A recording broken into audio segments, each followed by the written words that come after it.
Semmosta se on. Savolaisen rock tähän elämään. Vehmas näin. Ja terveisiä kotikatsomuun sinne Arskalle. Arska on jo yhden kiveksen menettänyt matkan varrelle.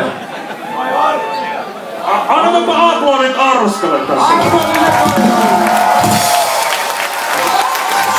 Sitten lopetetaan näitä välittömästi. Koska Arska nyt on kotikatsomassa, se puntaroi, että kannattaisiko tähän tätä hommaa tehdä toisella bändillä. Silloin kun hän on ite miksaamassa tuolla. Kannattaako striimata?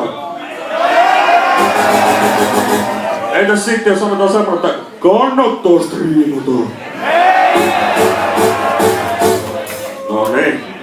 No niin, Arska, älä striimaa. Striimaat vaan niitä assholes.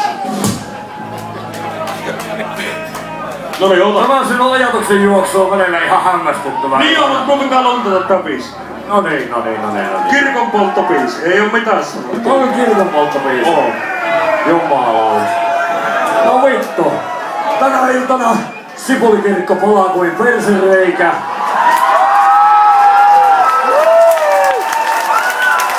Ja sen teille sytyttää.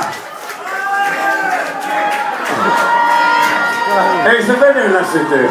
Ei kun sinä olet se kirkko. Ole sinä. Minä olen se sipuli. Mikä MC on sipuli ja minä olen kirkko. Minä olen naisten valkosipuli. Toiset tykkää, toiset ei. Eli sä itketät naisia ja minä luon heihin uskoa. Kyllä, näin sä käy. Aivan ihana ajatus. Kysy vaikka vaimoiltamme. En ole sinun vaimoasi itkettänyt tosi. Minä? En ole sinun vaimoasi itkettänyt. Et oo itkettänyt, en koska minäkään sinua. Mutta. Sä